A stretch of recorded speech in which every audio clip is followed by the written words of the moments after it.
welcome to another episode of Science, where my co-host Jeff and I spend some time with authors and a popular science book, and we ask them how do they go about making complex science topics engaging and compelling and understandable to the general public. And today we will be talking about oncogenes and carcinogens with authors Dan Fagin and Jessica Wapner.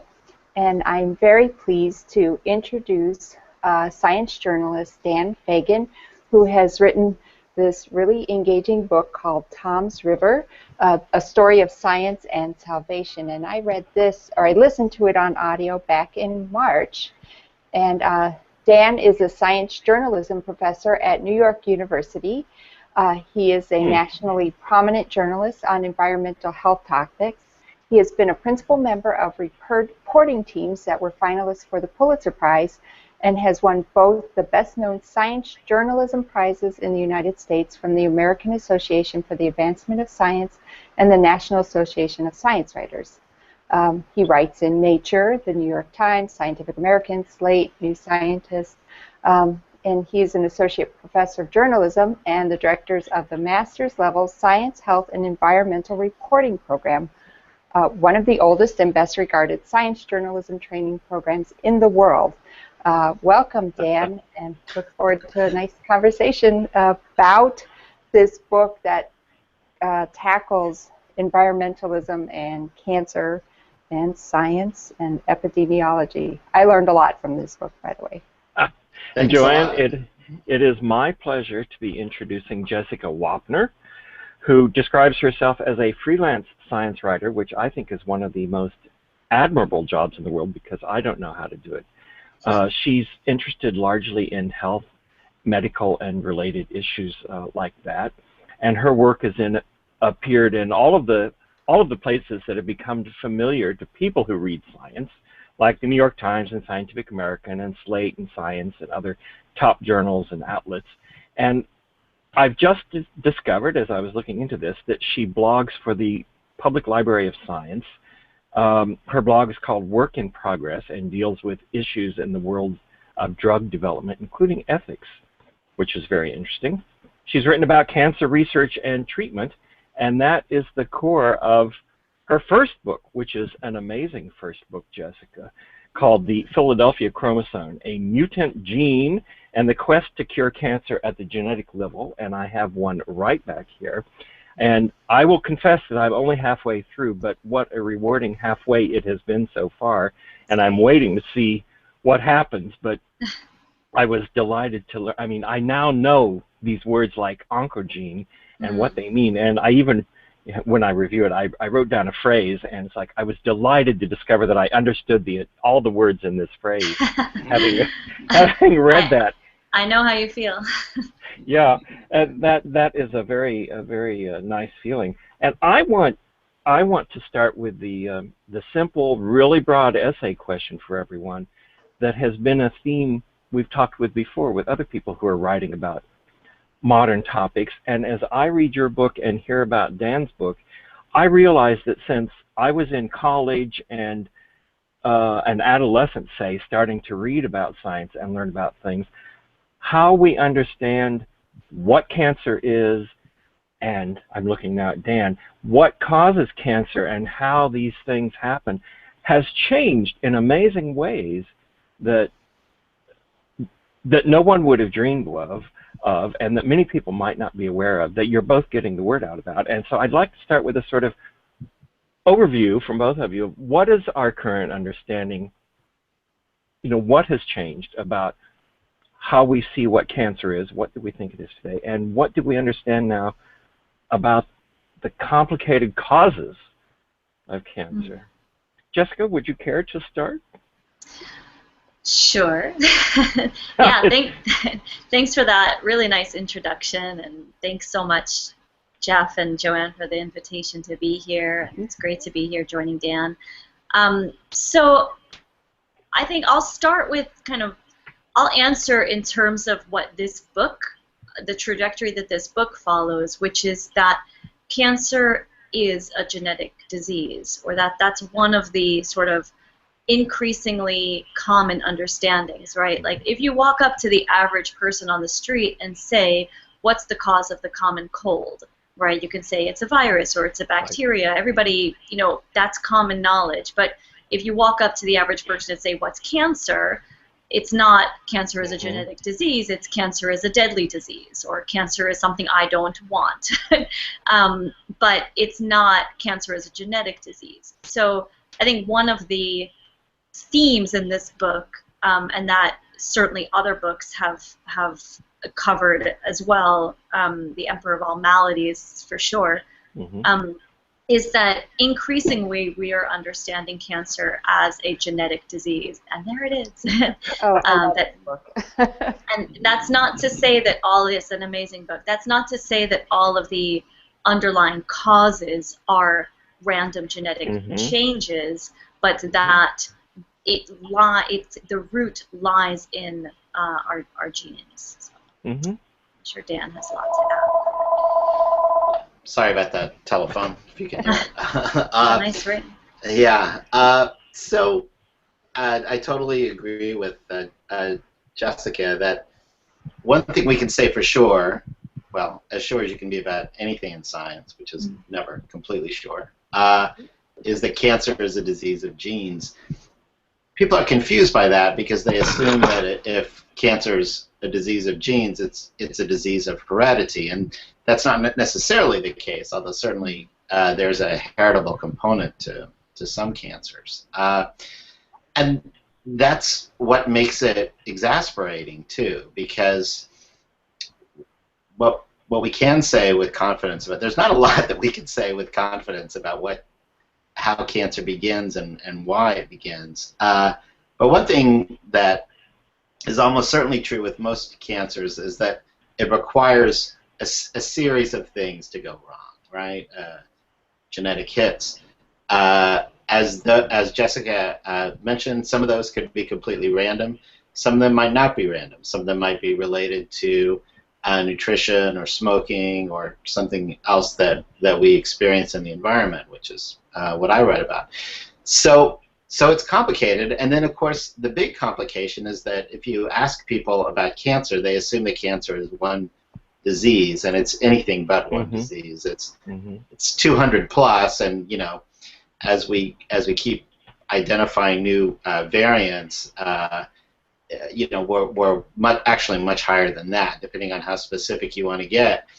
So cancer really just describes a series of observable things that you could say about all cancers. They involve rapid cell division, out of control cell division. But besides that, they don't have that much in common. And so, of course, that makes finding a cure, some sort of unitary cure or unitary cause, almost impossible. But I've been fascinated to read and also to realize that all of this understanding, both about what a carcinogen might be and how it can actually do something, and how cancer is genetic, and how then the world that can be related to environmental carcinogens through this rather complicated but really interesting to unravel process that involves these viruses, these oncogenes, these protein kinase things, these phosphorus things that get moved around, but the clarity is coming along, and I'm feeling like, from my understanding of what it was 30 years ago, which was pretty poor, which is like smoking causes cancer. Well, how does it do that? Well, it does. Right. It's like, we now have a lot more insight than we did then about how the genes are involved, how a virus is involved, what these might actually do, how the environment might come in over here to scoot along, and how it's causing that excessive cell division.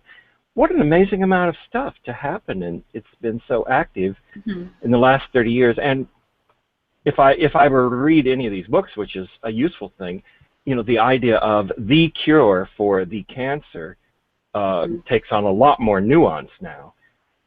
Yeah, absolutely. So yeah, it certainly does.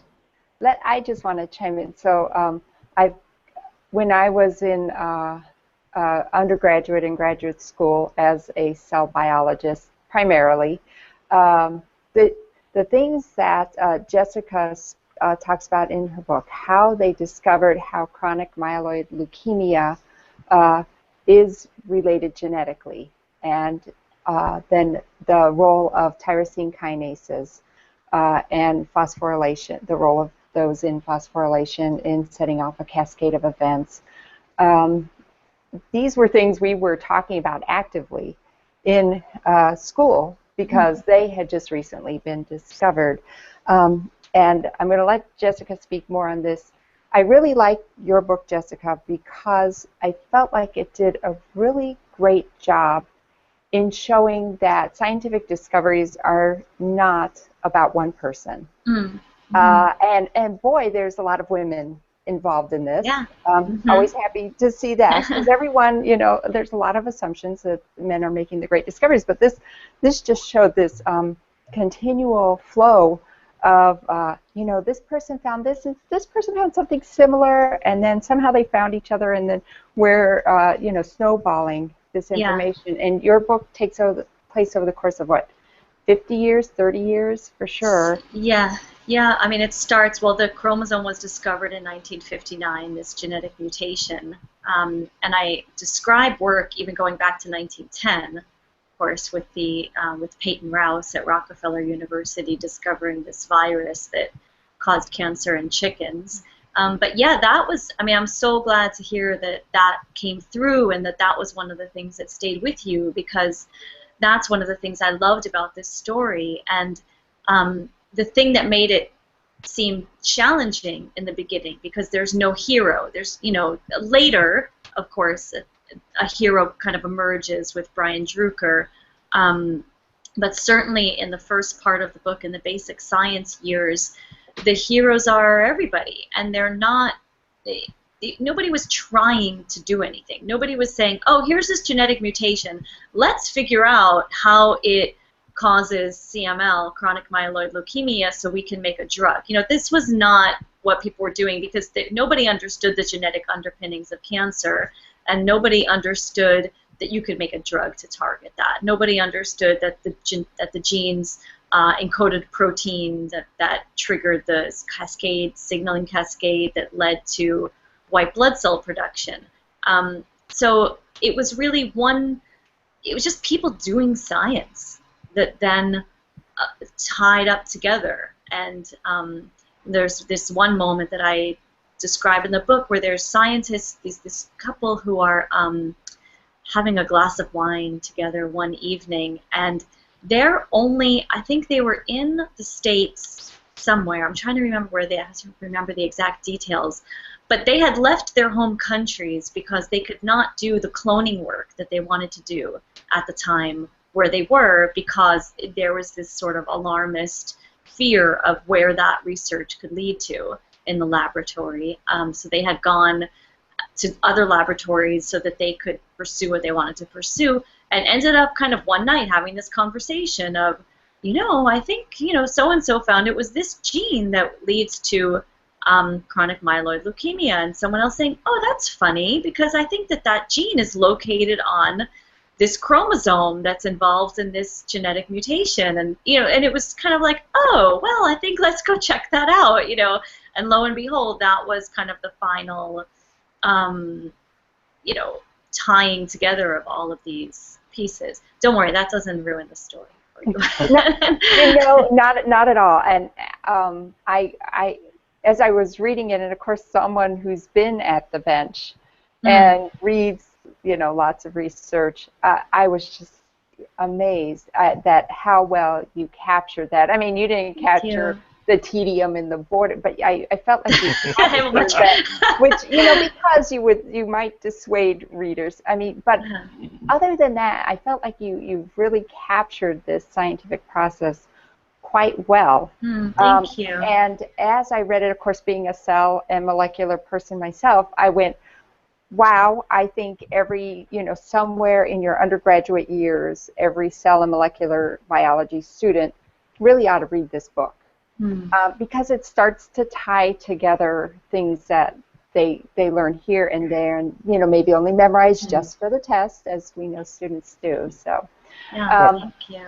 I think you're right too, Joanne, that what emerged, that gave a very good sense, largely because you were writing in a book rather than an article, and you had some expansive time to show this, that a broad amount of solid research of people, and your great imagery was it's as though they were all made one brush stroke on a painting that became a work of art without each one of them trying to create that painting.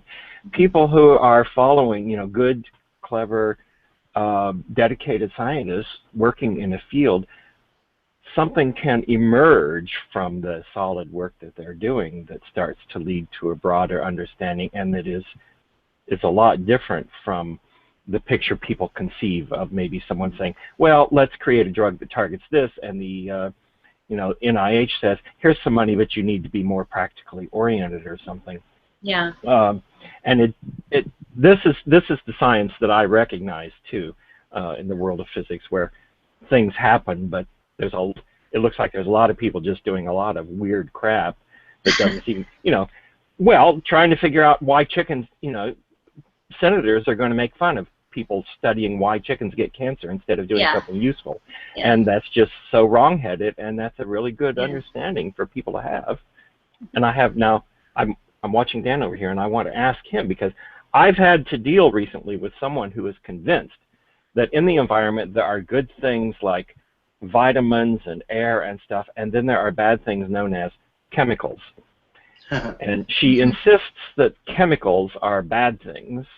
And, then there's this whole thing about what's carcinogenic, what's toxic, what's bad, and, stay away from that. Stay away from that H2O. That'll get you every time. There are chemicals over there, and they're bad. And, so I'm going to beg you, give me some help on dealing with someone. It's like, no, why are they bad? Why can things cause cancer? That there are reasons things are bad, and not just because they're chemicals.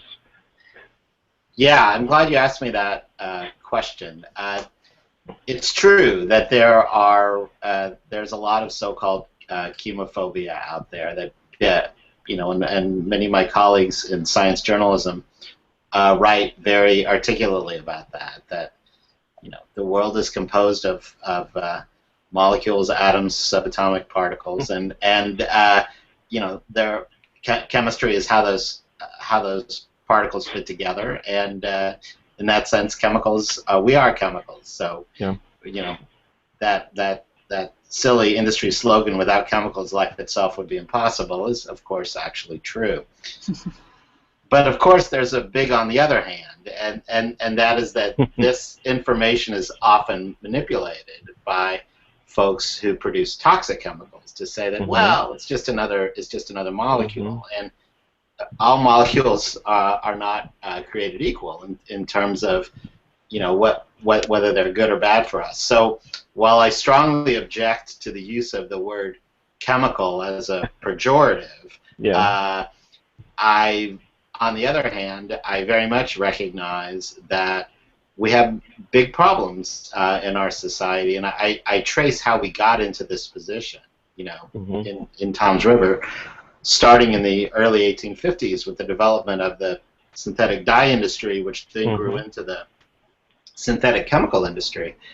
And there was way disproportionate attention paid to, how much money we could make from producing those chemicals, and too little attention paid to the potential health risks that those particular synthetic molecules posed.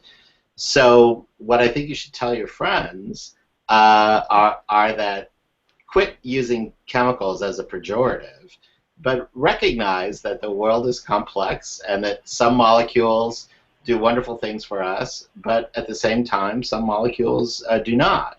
And the process of figuring out which of those molecules are harmful and in what way are they harmful and how can we quote-unquote prove it is incredibly complex and difficult and also fascinating. and that's the process. That's the process that I trace in Tom's River.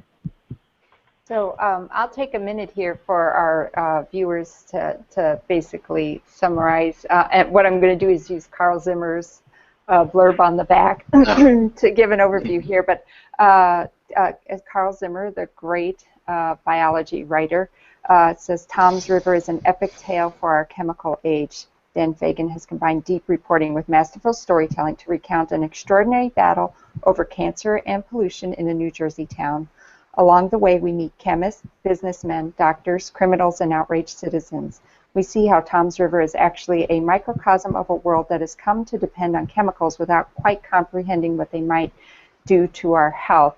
And your book, you know, I can only think of a few modern books that do what you do, which is to look at so many facets of a topic and weave it together and pull it together and bring life to the people in the story and the sequence of events. And this goes, like you said, way back to the synthesis of chemicals. So we've got the science there. Then we also have the science of how do we know something causes cancer. And then the science of epidemiology, which is trying to figure out, well, does this cause cancer? You know, did this particular event of the pollution cause this cluster of cancers? And I mean, I was just held with rapt attention. This one of those books where I was just like, okay, I can't put it down. So I really, really enjoyed what you did with that. So what I want to know is how, you know, as I'm not a writer at all, I will never put that descriptor next to my name. How do you say, this is interesting, was it through a series of stories you'd written for other places, or this was just something in your mind? You know, how do you say, I'm going to create this story that starts here and ends here? I know that's a hard question because I'm not a writer, so I feel like I'm not able to even ask the right question. So Yeah. how do you go about it? No, that's okay. Such a great story based on truth. Thanks. Yeah, truth makes it harder, but it also makes it more rewarding. Makes it a lot more rewarding. Yeah, I'm really glad you asked that question, and it's interesting that you quoted what Carl said about the book, because Carl Zimmer has a book called Microcosm. You know, Carl is the master of the very small, writing about the very small things. He loves microbiology, and you know, he makes the point that microcosm is actually a fantastic word because it's micro, very small, and cosmos, the universe, everything.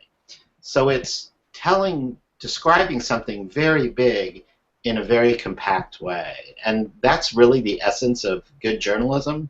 Is that, you know, you want narrative, you want a confined story, but you want that story to stand for something very big.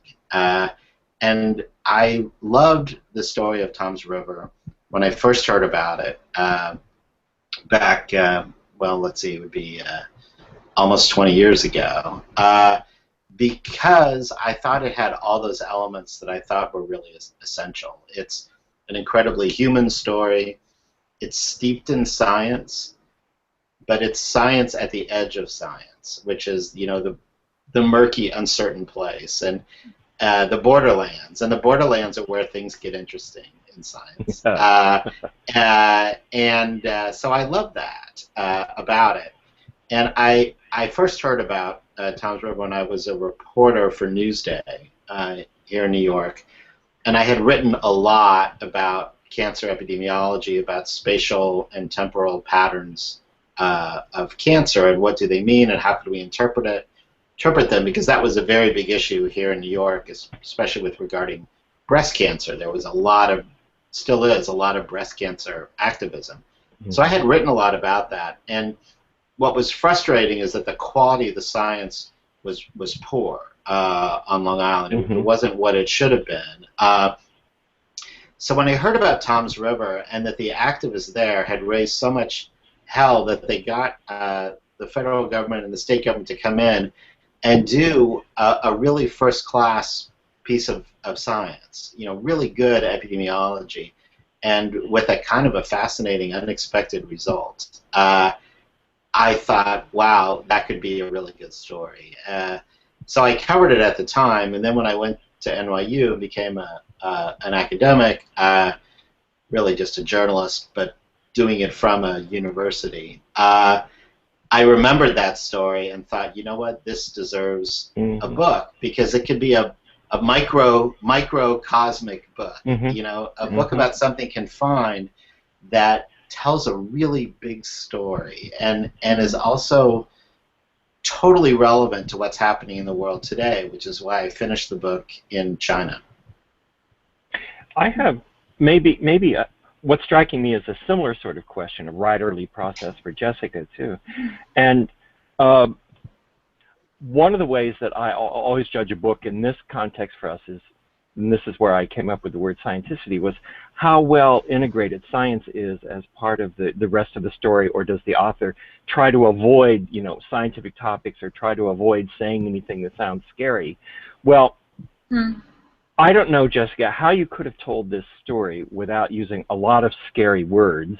And sometimes, I have some other books in mind where I get to the end of the book and I amaze myself by reading a summary paragraph and say, I could not have understood this paragraph at the beginning of the book, but I understand it now, because one way to look at this book is that it deploys these ideas through the vocabulary.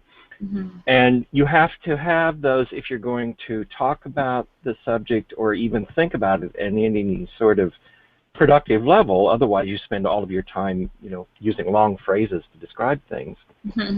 But being able to understand that vocabulary at the end tells us a great deal.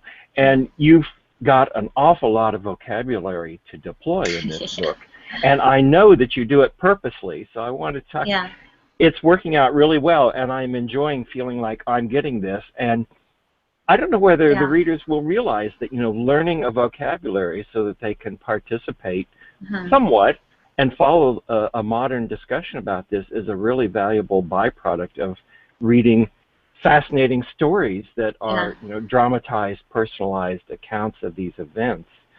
I'm enjoying learning all these words because they're coming along. So I don't know, is there a question in there? It's an essay thing, but how are you deciding when you go ahead, you do the word, and without a dull, this is what this word means, this is what, but using it in the midst of a story is the way to start teaching us what the word means and how it's used. Yeah, I have that. Because it was, in a way, it was a hard decision with writing the book, because the story of the creation of Gleevec has been told here and there. For example, there was a Smithsonian Magazine article about it. People who are in the field know about the story, but it had never been, the full-length story had never been told. From 1959 and then going back to 1910 and really digging into the science. And I struggled with that because I was like, God, no, who's going to want to read all this? It gets, it was either don't do it or go for it, like get in there and dig in, and I really felt like if something, so there's two things. So first of all, I felt that if something is real, right, there has to be a way to explain it in a way that is engaging. If it is, okay, it's science, it's technical, I just don't buy it in a way. I feel like there has to be a way. If something is the truth, if something is biology about life, there has to be a way that everyone can understand it. Otherwise, it's not worth knowing, in my opinion. Because who does that help?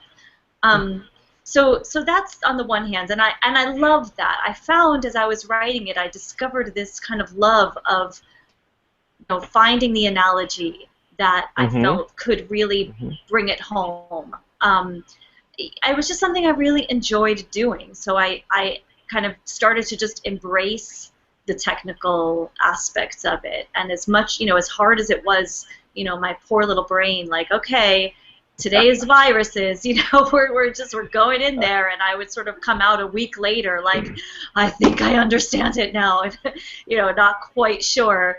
But I wanted to do it. I also at the same time felt that I really, really wanted to create a situation where the reader would feel rewarded.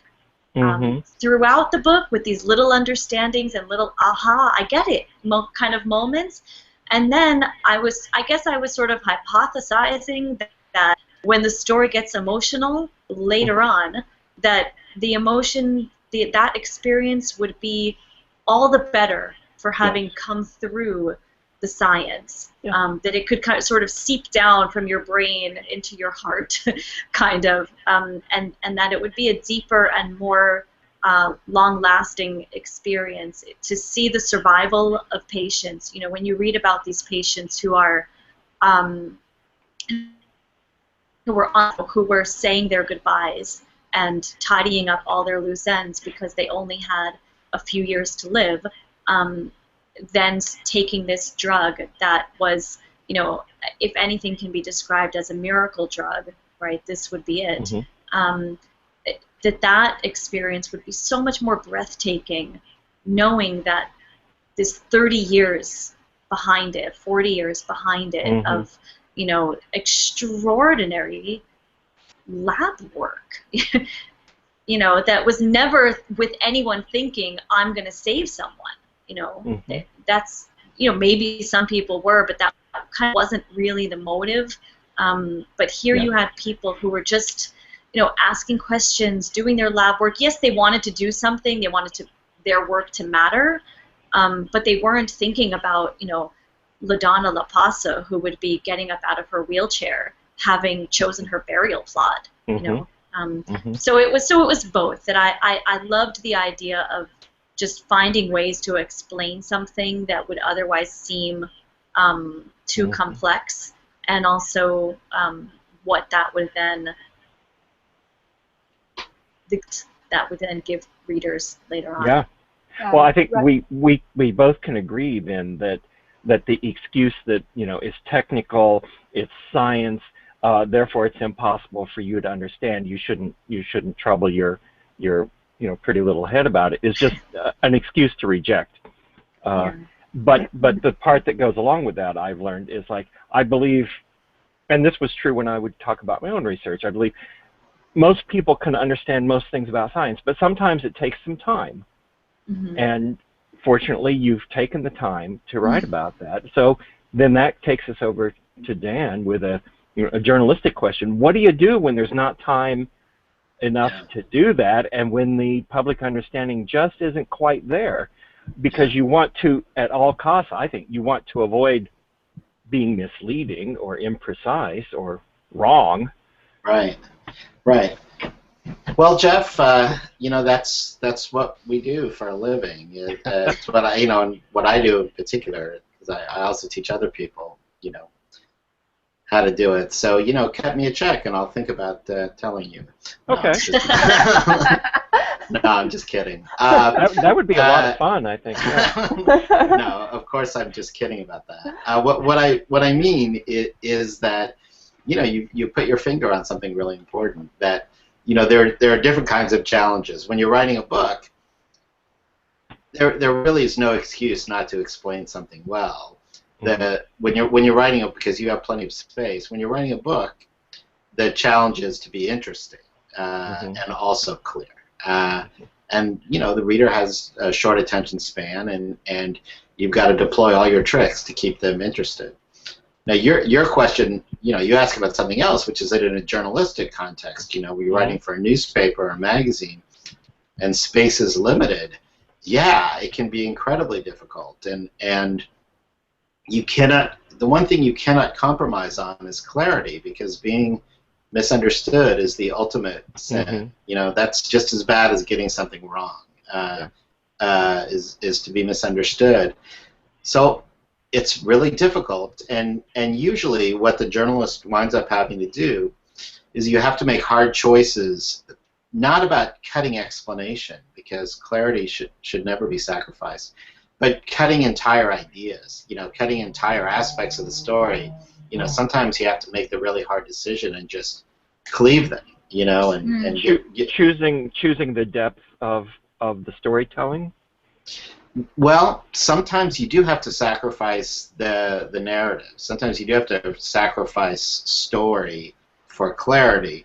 But what you wind up having to do in the interest of clarity is sometimes there are just, we call them angles, or aspects of the story that you just can't get into because you simply don't have the ability to explain them well. And in a book that happens too. There's a lot of history in my book, but there was a lot more. My editor at Random House, Ryan Doherty's a very fine editor, helped me make some painful decisions about stuff to excise, and it has to be done. And usually in the case of a book, you do it because you want to sustain the story, you want to sustain the narrative. But what you cannot do under any circumstances is just throw in the terminology without explaining it, because then you've lost clarity, and when you lose clarity, you lose your reader, and you've wasted everyone's time. So I'd like to pop in quickly just to say I remember reading Jessica's book and at one point going, oh, hey, she's saying phosphorylation. But you had explained it, but, your explanation wasn't, I didn't need it, right? Just because of my background. So I'm reading this book really almost like an old friend, enjoying the story, like, oh, I remember hearing that and stuff like that. But when I realized, I went, oh, she's saying phosphorylation, like everybody knows it. And that's actually a good feeling, I think, for a reader, with knowing you explained it and that you trust them to understand that, to carry that a little further. And then we put the glossary in for when you panic and are like, what is that again? Yes, that's a good move. Yeah, but that was definitely part of the goal, was that, you explain it again, come at it from a different angle, and then it's, no, we can just talk about this now, Right. That was the hope. Yeah. Like I trust you trust your reader can do. They're smart enough to come and engage with you on this topic. Congratulations, because you did nail the vocabulary. It was, you're saying it was hard, but I've had how many years to study and grapple with it. So Dan, your book represents this what I like to think of like you're not trying to necessarily appeal to scientists. You're trying to sort of put science in and draw people into the science sort of through history and as well as current events. And when I finally left the book, what I felt like was, oh boy, I don't think I can trust ever a single media report that says this causes this. I felt like that you presented that struggle, that doubt of, do we really know something causes something? And does this cluster really mean that when they dumped, whatever into the river, to the beaches or whatever, that's what's causing it? I don't even know what to say, because I left and I was left uncertain about things, but in a really, really good way.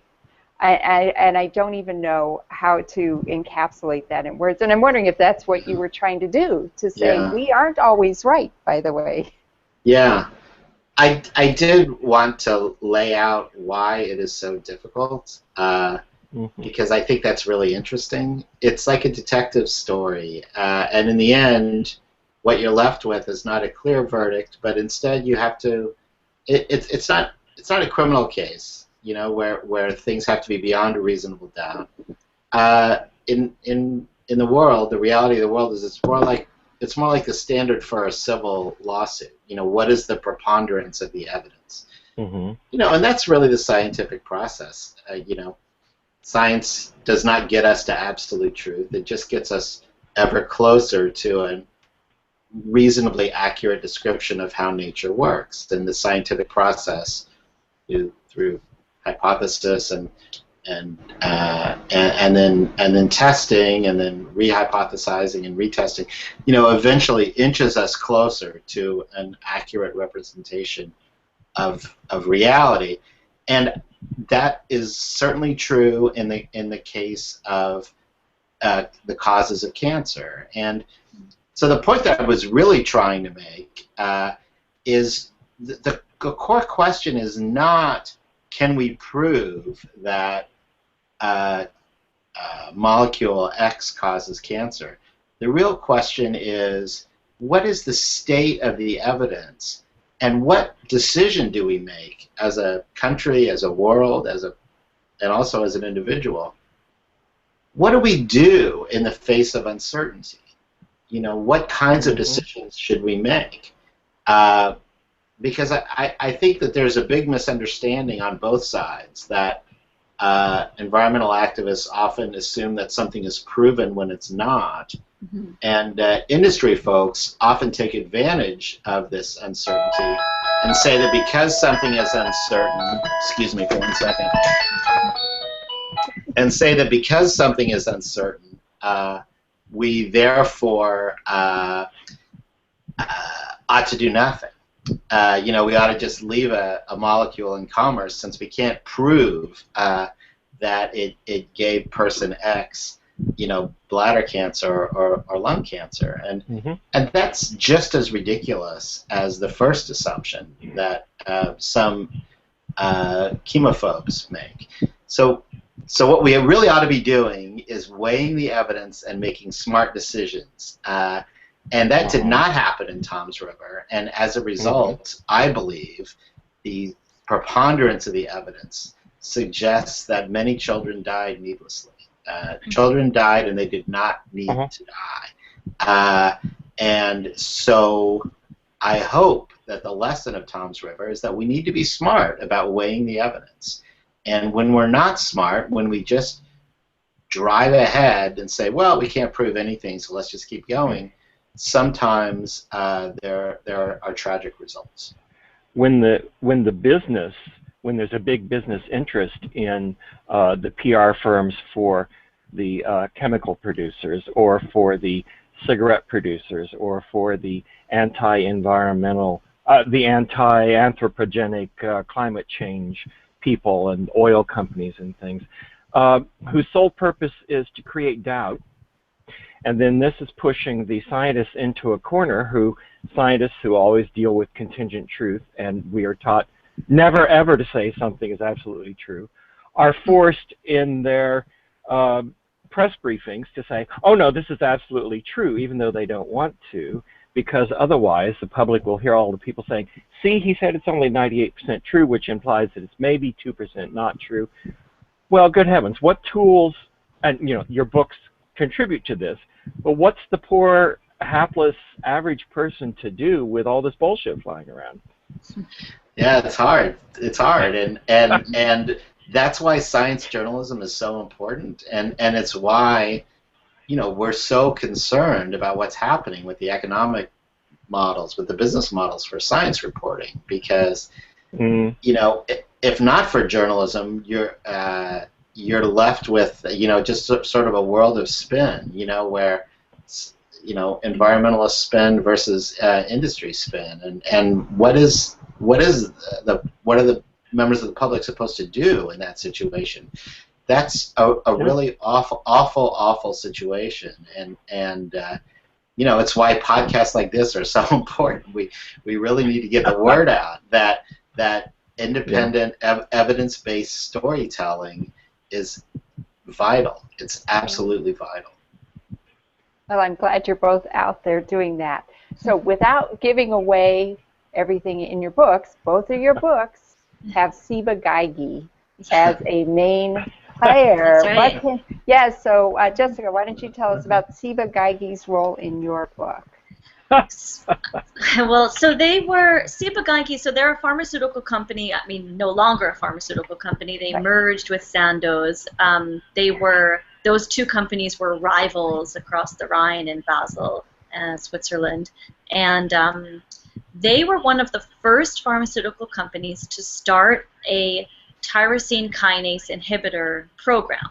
Right. So there was a time. So kinases are a kind of protein, and there are some cancers where a genetic abnormality encodes a abnormal protein, an abnormal kinase in particular.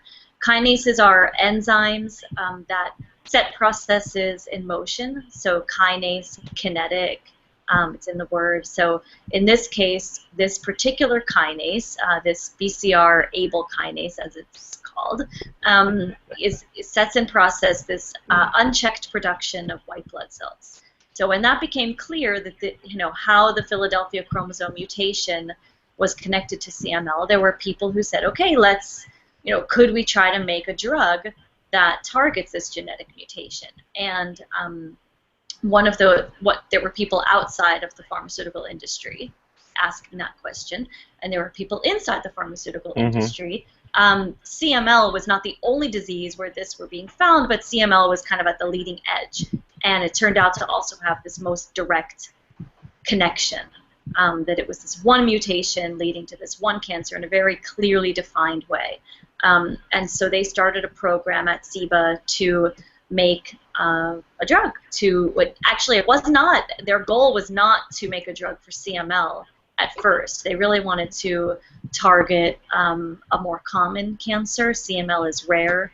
They wanted to target a more common cancer. And one of the major themes of the book, and what lends it this sort of hopefully kind of thrillerish air as it proceeds, is that not will the drug be made, because we know that the drug is made, but how is it going to get made, because there are so many pressures within the company acting against it. The most galling of which, of course, is the financial issue, because CML is a rare disease, and once it was apparent that they had had success creating a kinase inhibitor that targeted CML so effectively, that targeted the mutant kinase driving CML so effectively, and they were hesitating with making it because it's a rare disease, and so how are they going to get their money back? And that was one of the reasons, and there was also the risk in general of trying this entirely new approach. So Ciba Genomics merged with Sandoz to become Novartis, which at the time of that merger, they became the biggest pharmaceutical company in the world. And of course, Novartis is still a giant. And it was at the time of many mergers going on, which is something I talk about, why that was happening, and why merging was the strategy to overcome certain empty pipeline issues in the industry. So that was so I was writing about the drug development, the pharmaceutical kind of side of Ciba Genomics. And Dan, I guess maybe you can talk about your Ciba Genomics overlay there. Yeah. There's a bit of a difference. Yeah. It's interesting, in this way and in some other ways too, our books really do fit together like a jigsaw puzzle. My book part of my book traces the development of the synthetic chemical industry, which arose out of synthetic dyes. A young guy named William Henry Perkin, experimenting in his parents' attic, created out of components of coal tar, created the first aniline dye, and he didn't mean to do it, of course, like many great moments in science. He was trying to do something else. He was trying to create a synthetic treatment for malaria. But it stained his test tube beautifully in a perfect shade of purple. He called it mauve. And that happened to be the color that was the Princess Eugenie in France and the court, all the ladies of Paris desperately wanted that purple. And the it was really tough to make from natural sources.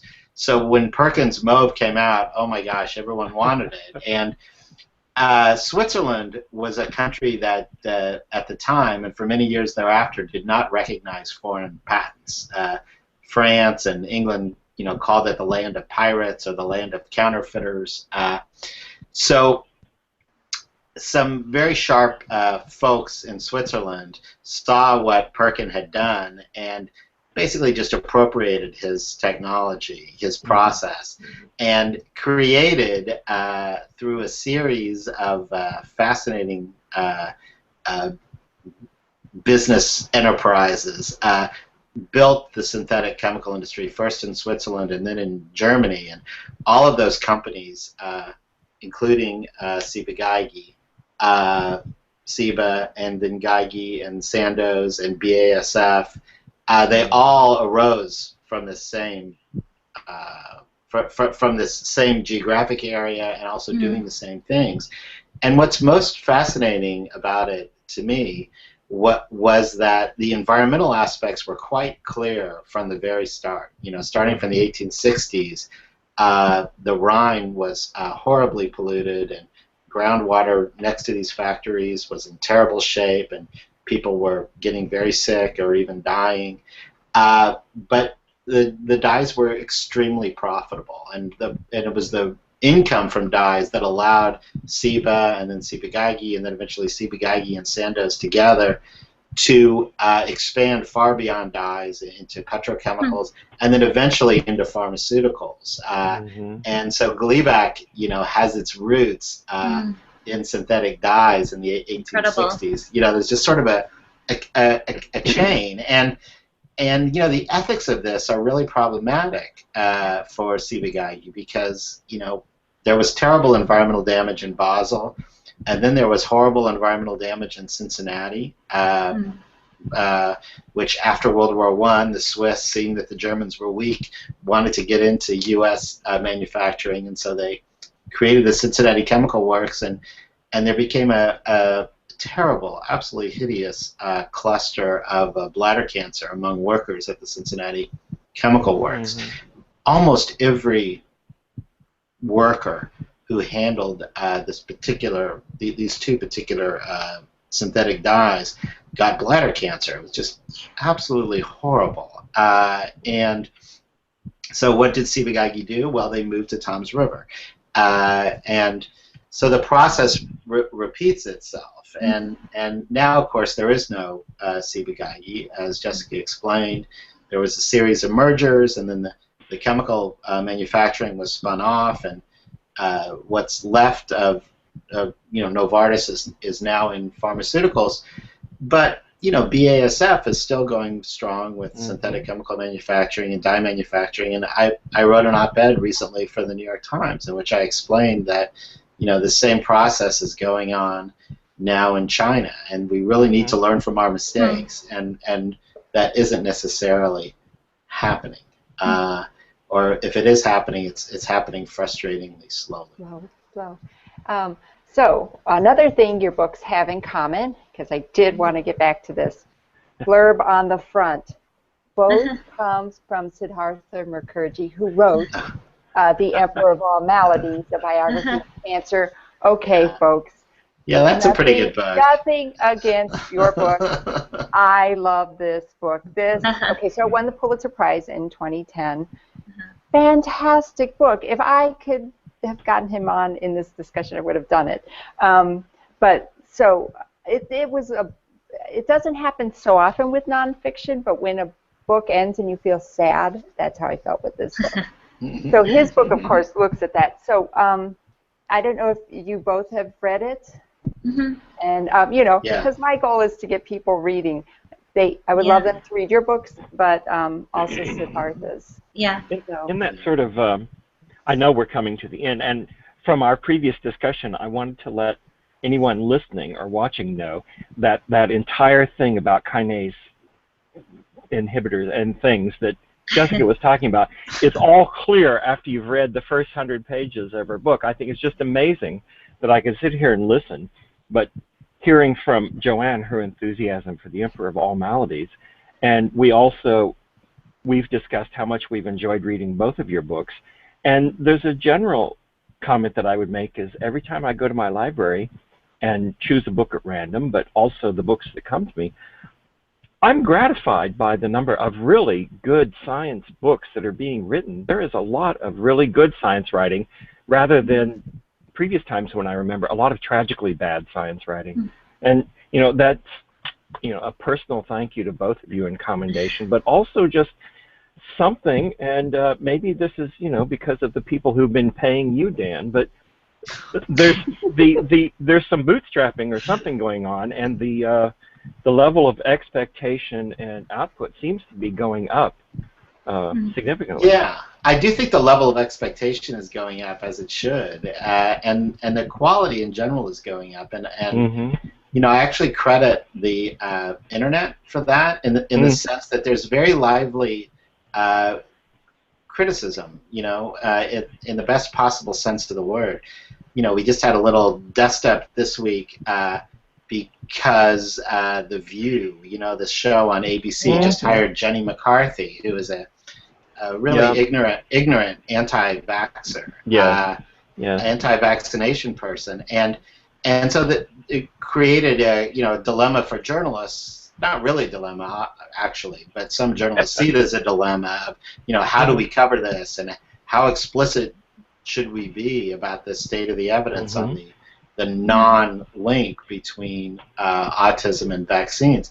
And the great thing is, Jeff, that when someone messes up now and does a piece of science journalism that really isn't up to snuff, they hear about it. They hear about it. There are wonderful feedback mechanisms. I've seen that happening, and you're right. And just in reporting about her, and some people I know try to say, like, well, that's a personal view. That's something separate. She's going to do it. It's like, well, you know, it's all become part of this, and it's easy for me to say there's so many anti-science people that if one of them comes along, I don't see any harm in pointing out that this may not be the best thing to do because these issues are going to seep in, and it's at least worth knowing now that you shouldn't listen to everything that you hear from everyone. I think we're doing a lot better. Sorry, Jessica, just one more quick thing. I think we're doing a lot better with so-called false balance or phony balance than we used to, and that's great. And you know, maybe it does have something to do with better training for science journalists. That would be nice. I hope so. But I think the rise of the web is really a big part of it too. It's hurt science journalism in other ways, economically. But in terms of the quality, it's an improvement. Yeah. Sorry, Jessica, go ahead.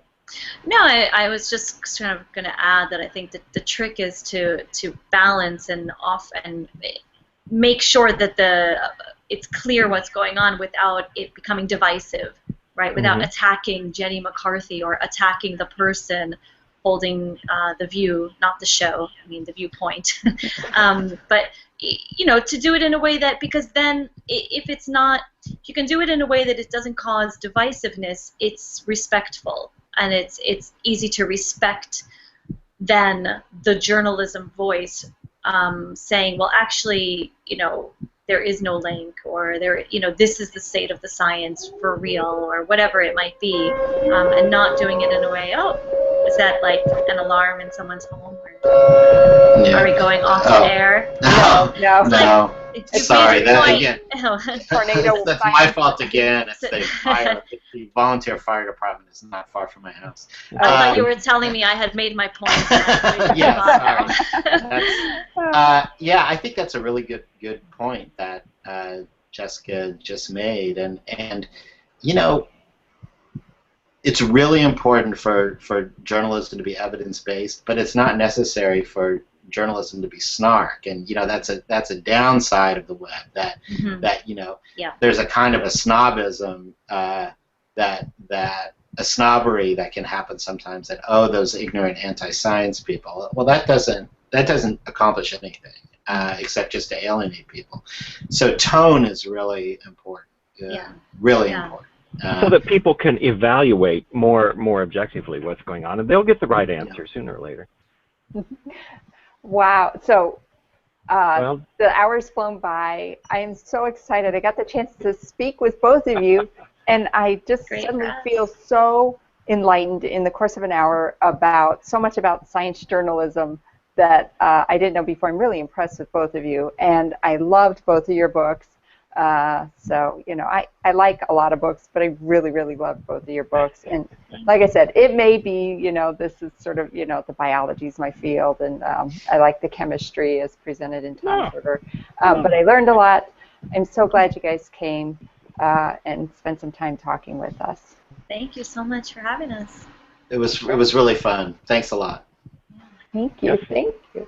Thanks to both of you, and it's not just because it was biology, Joanne. They're both. I know. Gosh, they're just such great books. Okay, so we'll say goodbye right now, and we'll see you in our next episode. Bye. Thanks. Thank Bye. you. Bye.